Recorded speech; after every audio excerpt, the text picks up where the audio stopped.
Friends writing their mains. Few last minute tips. Number one, essay. Create the structure of both essays first and then write.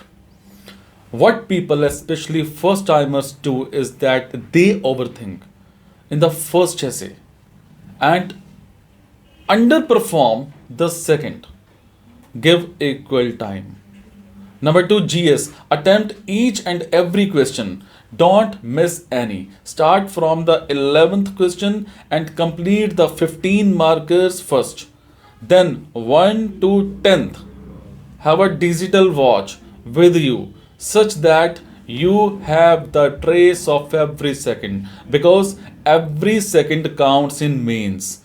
Leaving any page empty is a sin and crime. Number three, ethics. Do the case studies first. Is it? Do the case studies first. Because, think well and give a practical solution. Don't be too idealistic.